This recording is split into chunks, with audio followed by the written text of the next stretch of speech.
Good morning. Good Tuesday morning to you. Those of you who have problems with Mondays can be thankful that it's not Monday. Although the same thing's going to happen on Tuesday that happened on Monday, etc. Anyway, I hope you're having a good week. Hope you're having a good morning.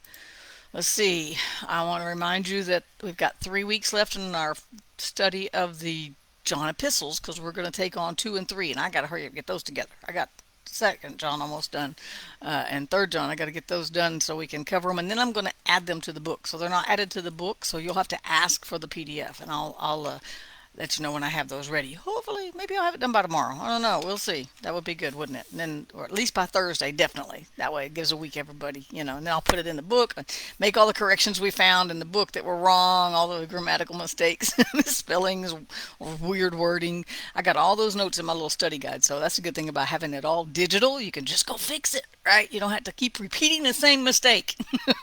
It doesn't go on every book here forward. All the other ones behind have those little mistakes.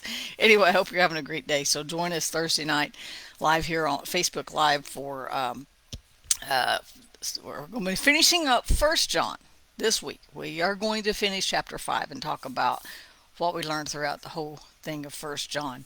So anyway, so it's going to be good.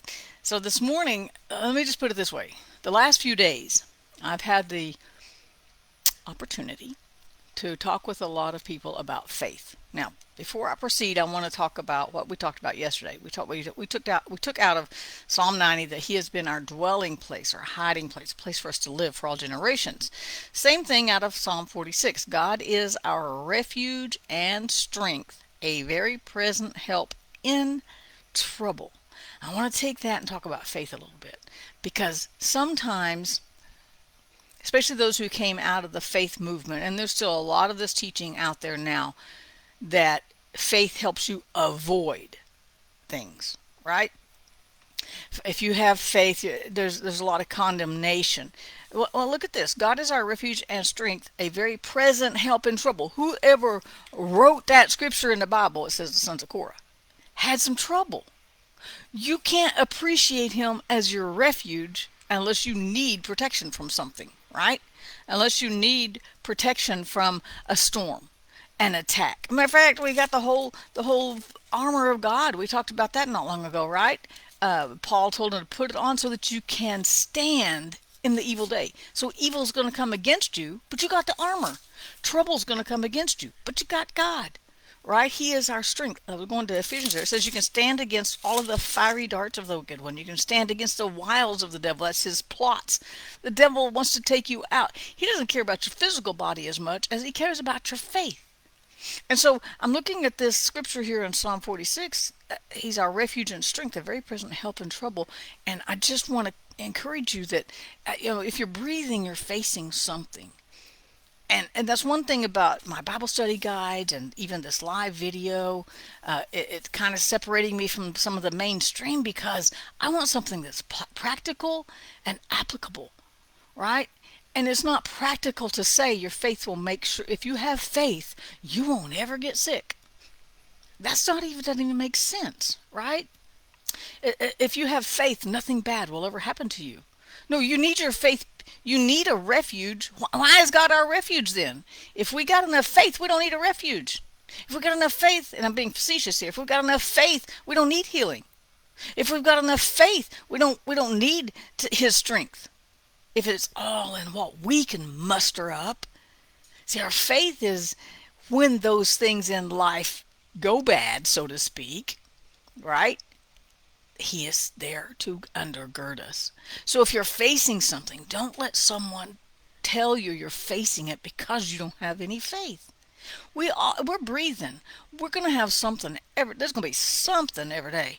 If you ain't got no problems, you're not a threat to the devil, right? Because he ain't throwing no fiery darts at you, right? And so you don't need a refuge. So you don't even need God if you've got enough faith, right? I mean, see, that doesn't even make sense, right? So faith is not so much avoiding problems, it's knowing I can run to him and he'll be my refuge. It's about knowing that when I'm weak, he is my strength. As a matter of fact, that's what he told, let me go over here to Second Corinthians real quick because that's what he told. The scripture we like to pull out of context is that my grace is sufficient for you. But Paul was praying about something unpleasant in his flesh. We don't know exactly what it is. We've got a lot of really good guesses, right? And he's like, I have a thorn in the flesh. So we don't know if it was because of his eyes, because he mentioned that at one point, or his eyes growing dim. We don't know what it was. But we know that, and it says, a messenger of Satan to buffet me, lest I be sinned. So he said, I prayed 3 times that God would take this away from me. And God says, my grace is sufficient for you. My strength is made perfect or mature in your weakness. If we don't realize how weak we are without him, we'll never understand our need for him. If we don't get how overwhelming life is without him, we won't need him. And that's what faith is, knowing I can run to this refuge and hide when I need him. Now, you may not have anything bad going on today. Take a deep breath. I'll be glad if that's the case, because some days are good, some days are bad. I had a really emotional day yesterday, just some personal things going on, and I'm not gonna share it, so don't ask. But I just had some personal things that were just super digging at my emotions. That didn't mean I don't have faith. What did I do with those? I took them to him, and I went, okay, God, you see this, and you see this, and yeah, right? And you know what he did? He gave me his peace. He pointed me back to his peace. He pointed me back to his grace that he told Paul, my grace is sufficient. He says, my grace can carry you through this. So no matter what your this is, that's what faith is about, is knowing God will take you through it. Look at all of our Bible heroes, and I know I teach on this a lot. Our Bible heroes are our Bible heroes not because they avoided anything bad ever happening. They're our Bible heroes because they went through it with their faith in God intact, right? So if you're going through something, it doesn't mean you don't have any faith. If you're going through something, it doesn't mean that God's not on your side. If you're going through something, it doesn't mean that you lack spiritually. It probably means that the devil's fighting you more, right? So it means you're alive. If you're going through something, if you're not going through anything, you got your head in the sky or in the sand, and. So, but anyway, I've thought a lot lately about Joseph and Daniel and the things they went through, right? Joseph spent years as a slave, you guys. Slavery is one of the most horrific scars on humanity. But Joseph was a slave. God promoted him because of his integrity with God, because of his integrity with men, and he kept his faith intact, and God promoted him until he was in Potiphar's wife. And then what happened? She lies on him because he said, I can't sin against God, and he goes to jail. And there wasn't no cable channels and air conditioning and free education, right? He goes to a dungeon, a deep, dark, dank dungeon, right? That was a prison back then. And yet he still trusted God. That's faith. No matter how deep life gets, or how deep things get in life, no matter how dark it gets, no matter how difficult it gets, all those D's, tomorrow's title will be Triple D, all those D's, no matter how deep, dark, dank, difficult, fill in the blank it gets, your faith is what keeps you running to this refuge for strength. Your faith is what keeps you coming back to him for the grace to make it through. Your faith is what keeps you running back to him for that peace and going, okay, I got my peace out shirt on, by the way. Today's a good day to peace out, right? And so but that faith is what makes you go back to him. That's more powerful than avoiding anything. And I think of Daniel too, real quick, because these are two big examples. I mean, David is our hero because he faced the giant, not because he joined the scared Israelites shaking behind the enemy lines, behind home lines. Like, I don't know what we're gonna do. No, he said, I can take him.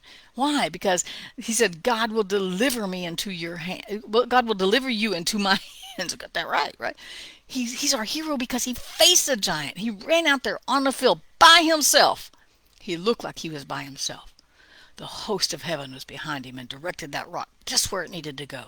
And I want to remind you today that just to increase to know you have faith. The fact that you're watching this tells me you have faith because you're still trying to hold on to that thread in his word, that thread of that grace that comes through his word, right? And that host that was behind David is with you.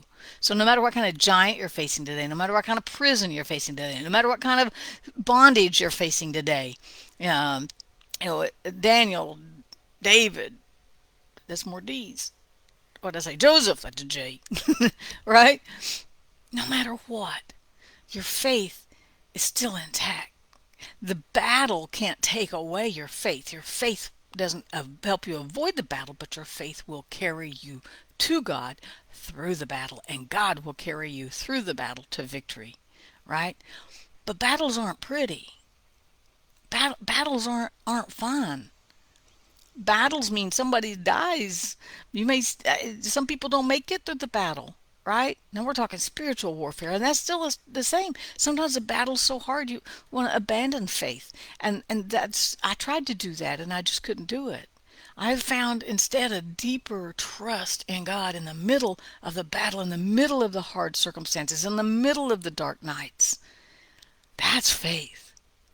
Faith isn't avoiding it. Faith is getting through it, knowing that that thread of grace still extends down to 2022. August 16th, 2022, that thread of his grace is still sufficient for whatever you're facing today, whatever you may face tomorrow, whatever you faced yesterday.